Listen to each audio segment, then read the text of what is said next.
In August 1914, Europe marched into war with a timetable, not a strategy. Politicians and generals assured their people that the fighting would be brief, decisive, and glorious. By Christmas, they said, the boys would be home. Crowds believed them, because it was easier to imagine a war of weeks than a catastrophe of years. This was the first great lie of the First World War, the promise of a short war. For France, it was the dream of a swift march into Alsace and Lorraine. For Germany, it was the Schlieffen Plan, a lightning strike through Belgium, encircle Paris, and force France to surrender before Russia could mobilize. For Britain, it was the illusion that a small professional army could tip the balance and finish the fight in months. None of these visions survived contact with reality. The truth was that Europe's war plans were built on fantasies. Every nation believed it could move faster, strike harder, endure longer. No one imagined the possibility of stalemate. No one planned for a war of exhaustion. In a continent armed with railways, machine guns, and millions of men under arms, the promise of speed became a trap. When the German advance reached the Marne, the French army commandeered hundreds of Parisian taxis to rush reinforcements to the front. The image became legendary, the little red taxis saving France in her hour of need. But behind the legend was a deeper truth. Both sides were already improvising, scrambling to hold lines that refused to collapse. What was supposed to be a lightning campaign was already bogging down into a grind neither side could escape. The men who filled those taxis wrote home with hope still burning. Letters from the front in September 1914 spoke of swift victory, of Germans in retreat, of homecoming just weeks away. Yet even as they wrote, trenches were being dug, barbed wire uncoiled, machine guns mounted. What had been imagined as a summer campaign was hardening into a winter of misery. By the end of 1914, the Western Front stretched from the North Sea to Switzerland. It was not a line of movement but of paralysis. Both armies dug in, fortified their positions, and waited. Each new offensive was supposed to be the breakthrough, the final push that would restore the dream of quick victory. Instead, every assault ended in slaughter, the front shifting only by yards at a time. Why did they believe in a short war? Partly because they had no memory of anything else. The last major European conflicts had ended quickly. The Franco-Prussian War in 1871 lasted less than a year. Colonial wars were even faster, fought with overwhelming European advantage. Leaders assumed the same would be true in 1914. They were wrong. They were also trapped by the machinery of mobilization. The moment armies began to move, railways had to run like clockwork, millions of men had to be fed and armed, and alliances had to be honored. There was no room for hesitation, no pause to reconsider. Once the machine was in motion, it could not be stopped. A war meant to be short became long because no one could admit the timetable had failed. We were told the Germans would be broken in weeks. Now we sit in mud, and the nights are colder each day.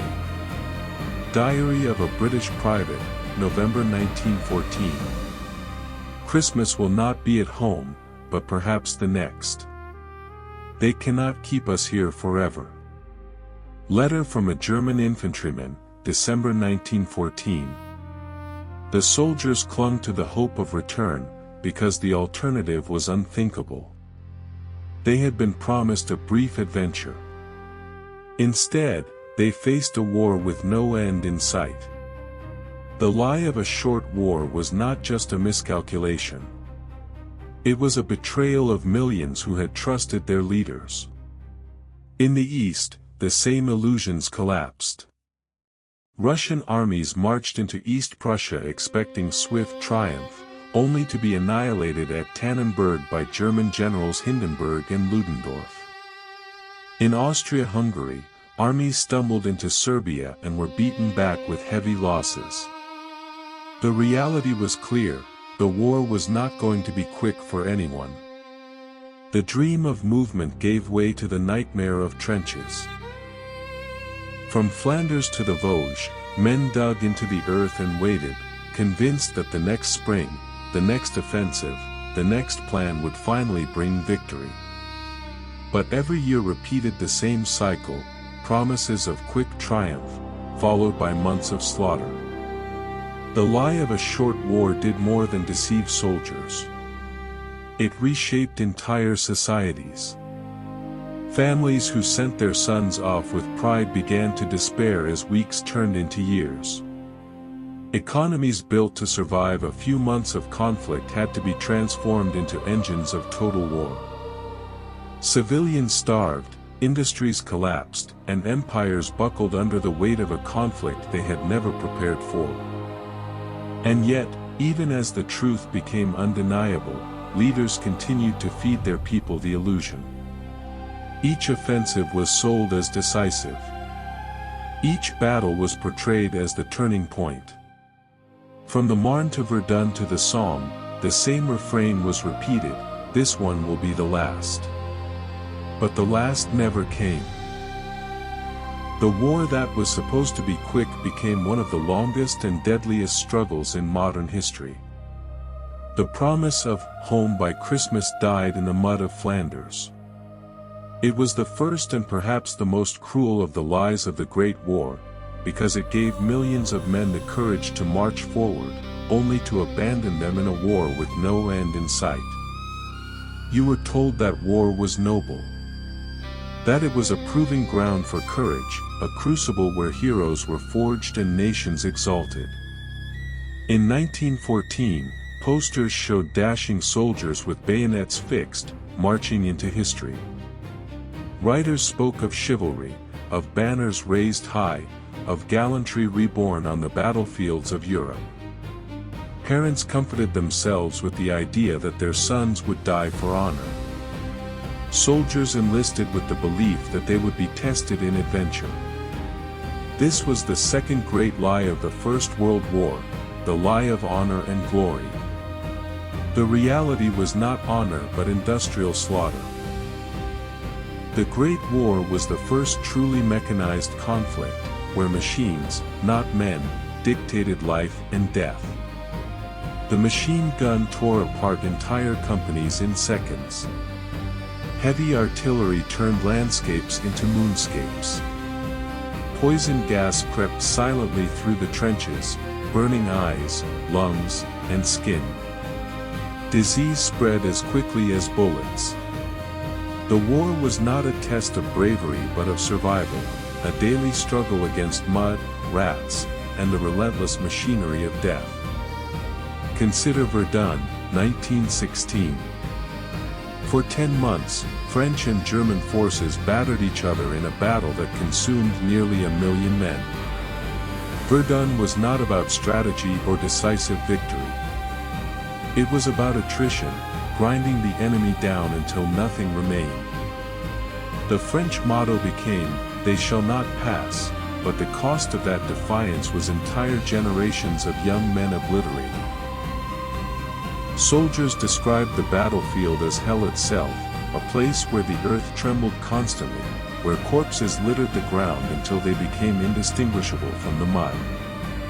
Or the Somme, also in 1916, remembered for the single most devastating day in British military history. On July 1st, more than 60,000 British soldiers were killed or wounded in a single morning. They had been told that the German lines had been destroyed by artillery. They climbed from their trenches expecting an easy advance. Instead, machine guns cut them down in waves, men falling by the thousands within sight of their own lines. One survivor recalled the horror of watching his entire unit vanish around him, swallowed in minutes by fire and wire. Where was the honor in that? Gallipoli, too, promised glory and delivered despair. Young Australians and New Zealanders were told they were part of a grand crusade, that their sacrifice would be remembered forever. They landed on narrow beaches under steep cliffs, facing well-prepared Turkish defenders. For months they endured heat, thirst, dysentery, and relentless fire. Their leaders promised progress, but the campaign ended in retreat, leaving cemeteries instead of victory. Many of those men were buried far from home, their families never seeing their bodies returned.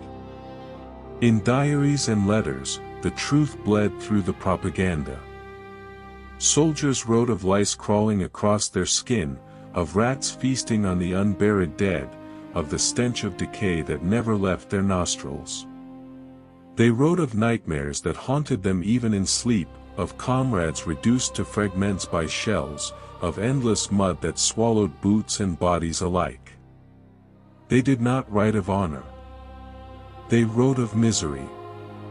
One French soldier wrote in 1915, "There is no glory here. Only mud, hunger, and death." A German conscript wrote home, "They said this was adventure. It is not.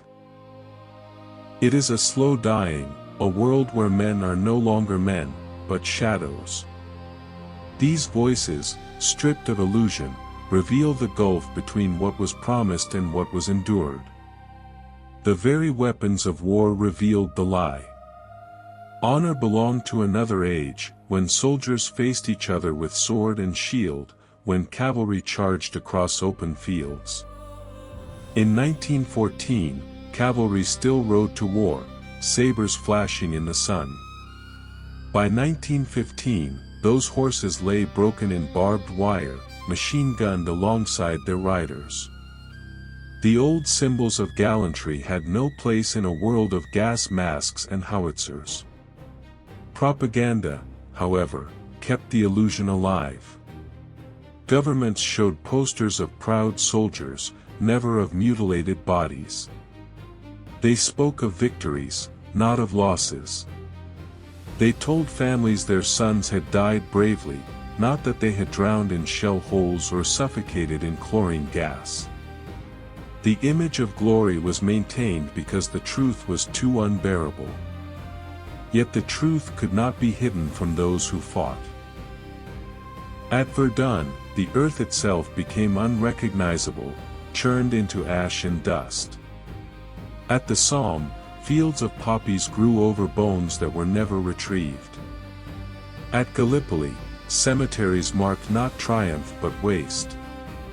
Across every front, the idea of noble war collapsed under the weight of industrial killing. Honor did not die with a single battle. It eroded day by day, as soldiers realized that survival depended not on courage but on chance. Whether a shell landed a few yards to the left or right decided life or death more than bravery ever could. Men prayed for luck, not for glory. And when survivors returned home, they carried not tales of heroism but silence. Many could not speak of what they had endured. The gulf between the myth of noble war and the memory of mechanized slaughter was too great. Some became poets, trying to capture the unspeakable in words. Wilfred Owen wrote of gas attacks, of men choking as though drowning on dry land. Siegfried Sassoon denounced the leaders who sent men to their deaths. Their poetry became the truest testimony of what the war really was, not glory, but pity. The lie of honor and glory served its purpose. It filled the ranks with volunteers, it comforted grieving families, it allowed governments to continue a war that had lost all sense. But for those who lived it, the illusion dissolved in mud and blood. The Great War did not ennoble Europe. It disfigured it. It left behind a generation scarred in body and mind, and a continent haunted by the gap between promise and reality. The second lie of the Great War, the promise of honor and glory, was perhaps the most poisonous of all. Because it wrapped death in beauty, it disguised suffering as sacrifice, it gave meaning to what in truth was meaningless. It is remembered still, in statues and speeches, but the soldiers who crawled through the trenches knew better. They knew that glory had no place in the war they fought. You were told that the men in command knew what they were doing. That behind every offensive, behind every sacrifice, stood a master plan, drawn by brilliant minds who could see beyond the chaos of battle. The public trusted their generals. The soldiers followed orders because they had no choice. And for generations, history books repeated the idea that military genius shaped the Great War. But this too was a lie. The truth is harsher. The First World War became a graveyard of strategy, where unimaginative leaders clung to outdated doctrines and sent millions to their deaths in futile assaults. They believed sheer courage could overcome machine guns. They insisted that one more push, one more bombardment, one more river of blood would deliver victory. They were wrong. And the cost of their mistakes was measured in lives, not in lessons learned. On July 1, 1916, the British Army launched its great offensive on the Somme. For a week, artillery had thundered, hurling millions of shells at the German lines. Commanders promised their men that no living soul could survive such a bombardment. The wire would be cut. The trenches would be flattened. All the infantry needed to do was walk forward and claim the field. At dawn, whistles blew and men climbed from their trenches. They did not run. They advanced in long lines, as if on parade. Within minutes, German machine guns opened fire. The bombardment had failed. The wire remained. The trenches stood. 60,000 British soldiers fell on the first day alone, 20,000 of them dead before nightfall. Entire battalions were wiped out in minutes. Still the generals ordered more attacks, as if persistence could replace wisdom. At Passchendaele in 1917, the same blindness returned. Heavy rains turned the battlefield into a swamp. Shellfire churned the mud until men and horses drowned in it. Guns sank, supply wagons vanished, and the wounded were swallowed alive by the mire. Yet commanders insisted on pressing forward.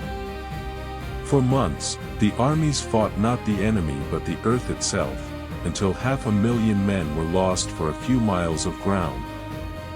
The phrase, "lions led by donkeys," came to define the war.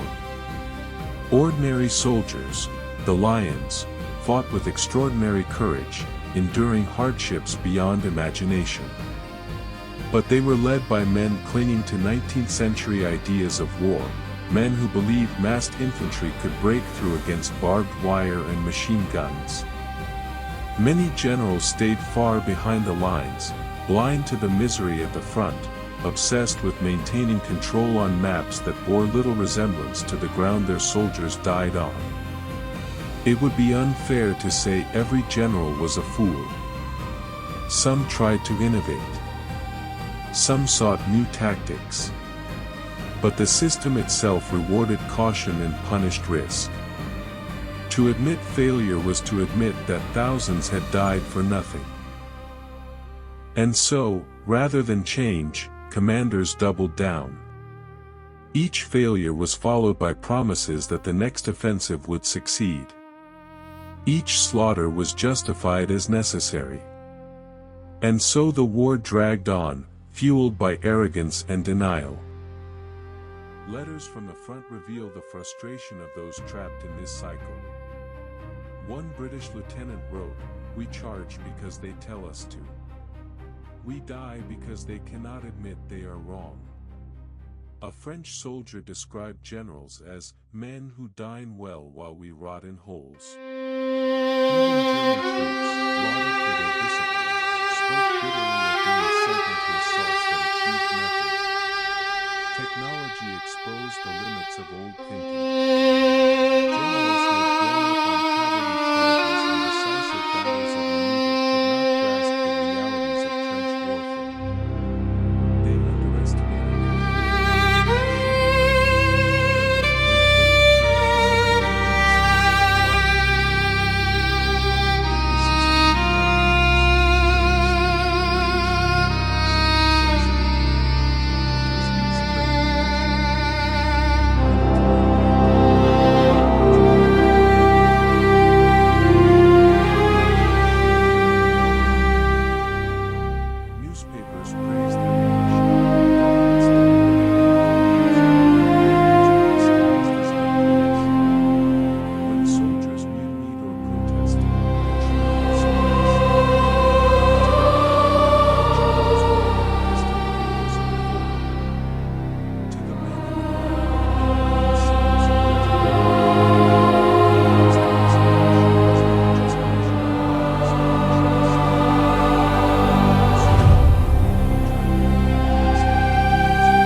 half the French army was on the brink of collapse.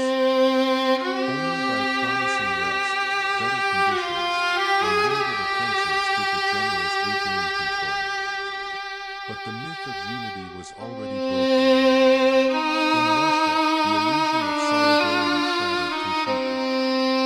The Tsar's armies suffered catastrophic defeats. Supplies ran out, soldiers fought barefoot in snow, rifles were carried in the anger boiled over hot,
lie of the Great War was the promise that entire nations marched as one. They did not. They staggered, they faltered, they fought within themselves as much as against the enemy. The war that was supposed to strengthen national bonds instead tore them apart, leaving behind broken societies and bitter legacies. The story we are often told is that the Great Christmas fought, like Europeans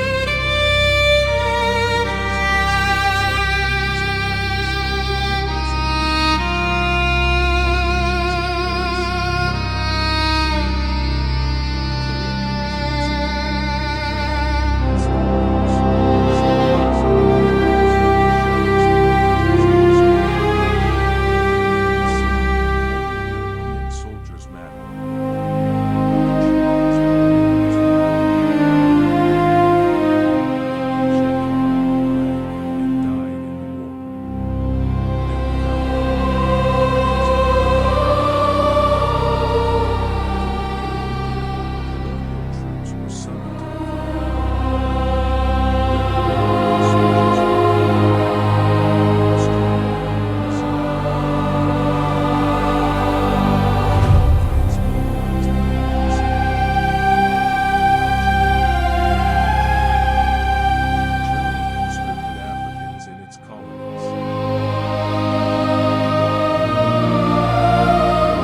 were frequently relegated to labor battalions, digging trenches and carrying supplies, their willingness to serve repaid with condescension.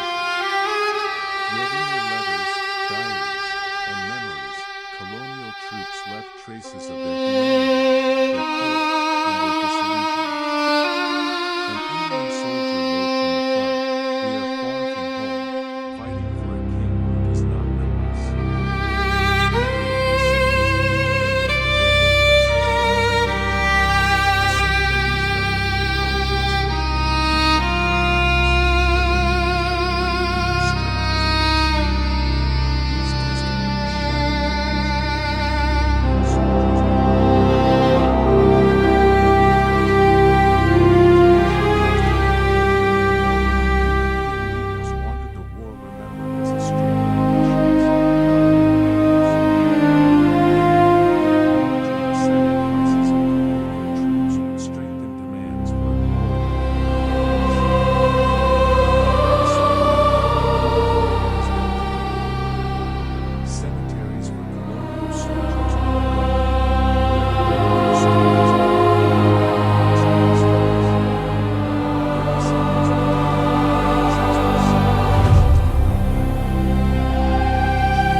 ignoring the risk of wider war. Germany escalated by offering the infamous blank check of support to Vienna, then invading Belgium to outflank France. Russia turned a regional crisis into a continental war by mobilizing early, knowing that its actions would provoke Germany. France, eager to reclaim Alsace-Lorraine, welcomed the chance to strike at its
each one complicit in the descent. Leaders proclaimed that the Great War had been fought to end all wars, that its oceans of blood would ensure no future generation would ever face such horror again. But this was the seventh lie, perhaps the most tragic of them all. The truth is that the war to end all wars became the war that paved the way for the next. The seeds of the Second World War were planted not despite Versailles, but because of it. President Woodrow Wilson of the United States spoke of his 14 points, a vision of a fair and lasting peace. He promised self-determination for nations, open diplomacy, and a League of Nations to safeguard the world from future conflict. For a brief moment, hope flickered that something new could be built from the ruins. But Versailles crushed that hope. The reality was not a peace of reconciliation but a peace of vengeance. Germany was stripped of its colonies, its military reduced to a fraction of its former strength, its economy shackled by crushing reparations. Territories were carved up to reward the victors. Borders were redrawn not by principle but by power. New nations were created in Eastern Europe, but without stability or consensus. Old empires, the Ottoman, Austro-Hungarian, Russian, collapsed, leaving chaos in their wake. What was presented as a new order was, in truth, a fragile, resentful patchwork, destined to unravel. For the soldiers who returned home, the promise of peace felt hollow. They had fought believing that their suffering would end war itself. Instead, they came back to poverty, political turmoil, and a world already trembling on the edge of the next crisis. A British veteran wrote in 1919, "We buried our brothers for peace, but I fear we buried them in vain." In Germany, a wounded soldier told his family, "They say this will end war forever. But I see only the beginning of another." The League of Nations, intended to be the guardian of peace, proved powerless from the start. The United States refused to join, crippling its influence. Major powers ignored its rulings when it suited them. Japan invaded Manchuria, Italy attacked Ethiopia, Germany rearmed in defiance of restrictions, and the League did nothing.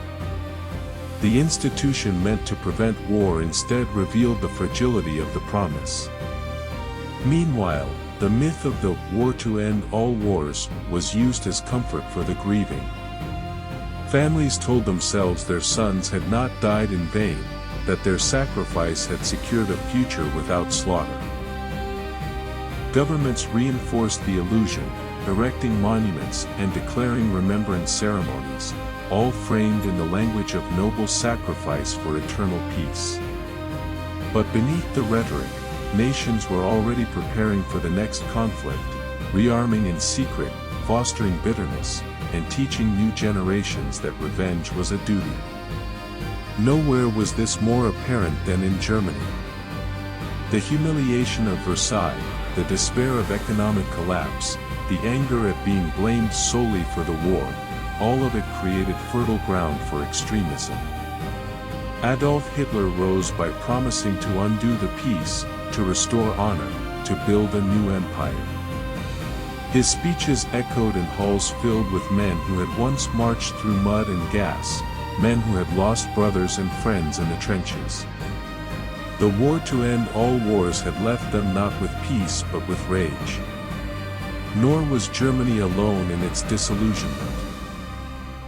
In Italy, which had been promised land and recognition but received little, bitterness spread through society. In Eastern Europe, the new nations of Poland, Czechoslovakia, and Yugoslavia were unstable, riven by ethnic divisions and contested borders. In the Middle East, borders were drawn by foreign pens, ignoring the people who lived there.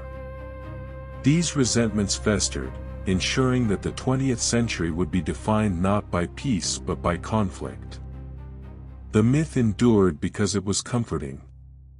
It allowed parents to believe their sons had died for something greater.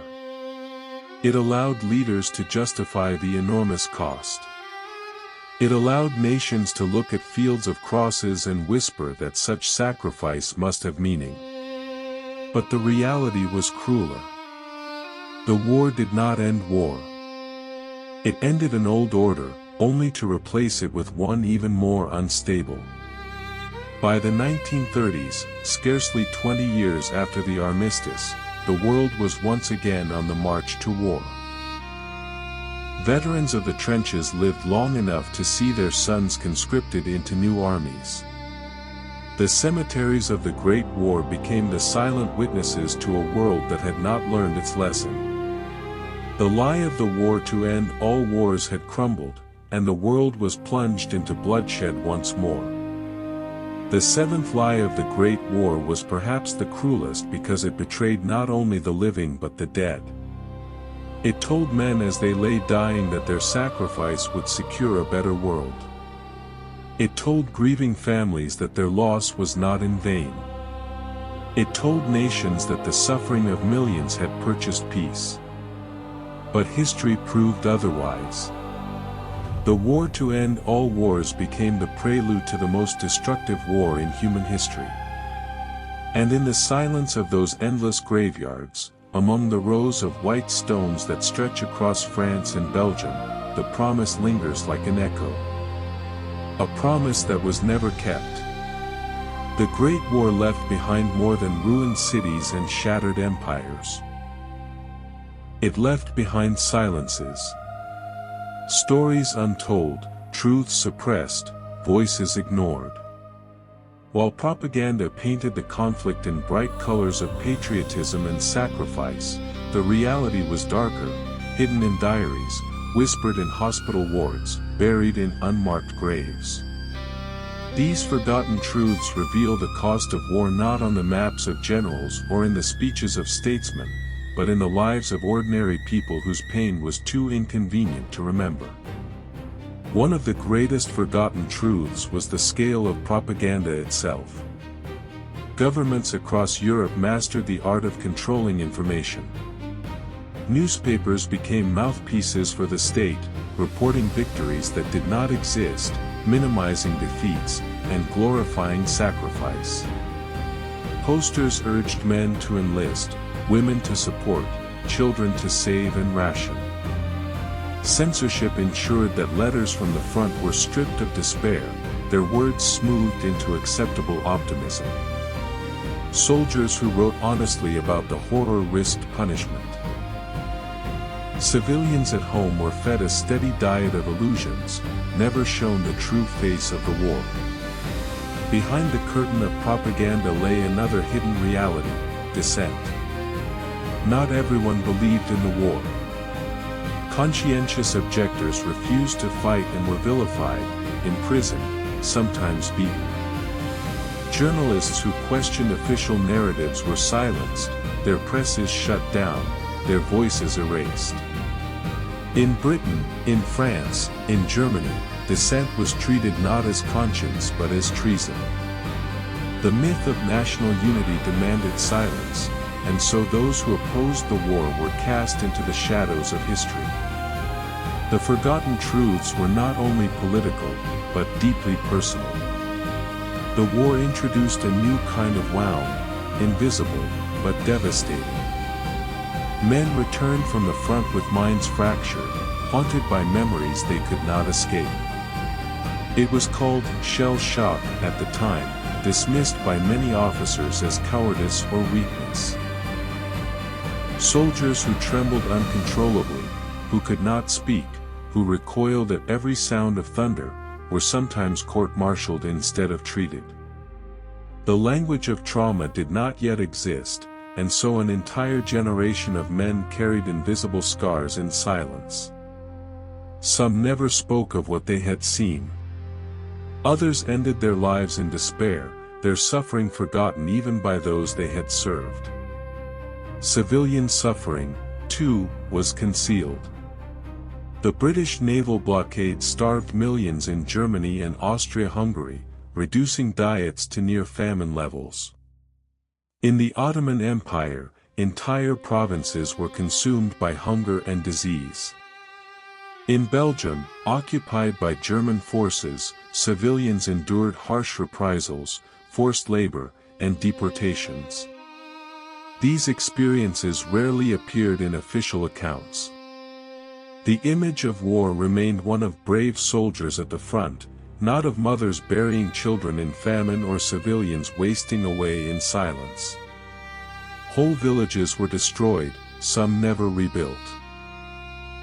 In northern France, in Belgium, in Poland, towns vanished beneath artillery fire, fields poisoned by shells, forests reduced to wasteland. Survivors returned to ruins, their homes gone, their livelihoods erased. Yet the grand narratives of the war, the offensives, the treaties, the speeches, rarely mentioned these communities. They were written out of memory, their pain overshadowed by the political struggles of nations. The voices that tried to tell the truth were often poets, writers, and artists who had endured the front. Wilfred Owen wrote of men drowning in gas, their lungs filled with fire. Siegfried Sassoon condemned the callousness of leaders who sent men to die in endless waves. Erich Maria Remarque, in his novel All Quiet on the Western Front, stripped away the last illusions, portraying war not as noble, but as futile, empty, and dehumanizing. These works endured, but at the time they were dismissed by many as bitter, unpatriotic, or dangerous. The official story of the war had no place for such voices. Perhaps the most devastating forgotten truth was the silence of veterans themselves. Many returned home unable or unwilling to speak of what they had endured. They were greeted with ceremonies, medals, and words of gratitude, but little understanding. Some were unemployed, others crippled, others broken in spirit. Societies eager to move forward did not want to hear their stories. Their trauma became private, their silence mistaken for acceptance. In truth, they carried the weight of lies too heavy to share. And so the war ended not with clarity, but with unanswered questions. What was it for? Why had millions died? Was there meaning in the suffering, or only loss? Government spoke of victory, but for the men who limped home with missing limbs, for the widows who faced empty houses, for the children who grew up without fathers, victory was hollow. The war had promised unity, honor, and peace. It had delivered division, disillusionment, and despair. The forgotten truths of the Great War remind us that history is not only written by the victors, but also by what victors choose to hide. They remind us that propaganda can shape memory more powerfully than facts. They remind us that the voices most worth hearing are often those silenced at the time. And they remind us that behind every myth, behind every official narrative, lies a deeper human cost, one that cannot be measured in treaties or parades. The eighth lie of the Great War was not spoken in words.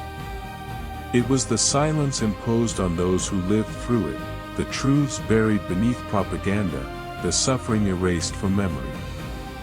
To uncover those truths is not to dishonor the dead, but to restore their humanity.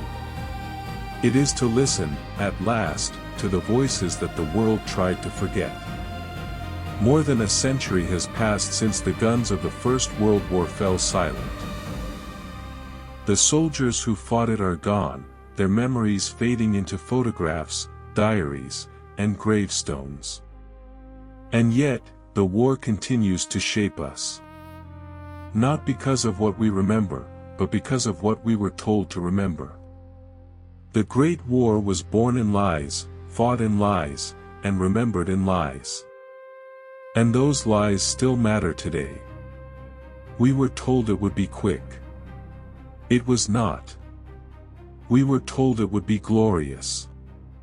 It was not. We were told it was guided by competent generals. It was not. We were told nations stood united. They did not. We were told colonial troops were inferior. They were not. We were told Germany alone was guilty. It was not. We were told it was the war to end all wars. It was not. And finally, we were told the suffering had meaning, when in truth the voices of the broken were silenced, their truths buried beneath propaganda. Why do these myths endure? Because they are simple. They make sense of chaos. They turn catastrophe into story. A quick war. A noble war. A war of heroes. A war that ended war. These illusions are easier to carry than the reality of endless slaughter, pointless offensives, shattered nations, and millions of lives extinguished without reason. Myths comfort the living, even as they betray the dead. But the price of these lies was not only paid in the past. The way the First World War was remembered shaped the entire 20th century. By blaming Germany alone, Versailles planted the seeds of Nazism and the Second World War. By silencing colonial troops, empires postponed the reckoning with independence that would later tear them apart.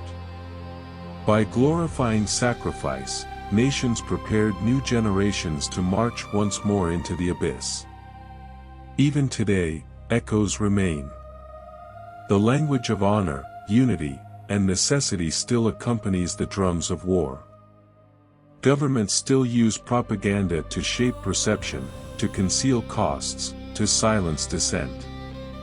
The Great War taught us how powerful lies can be when wrapped in patriotism. It taught us how myths can outlive those who first believed them.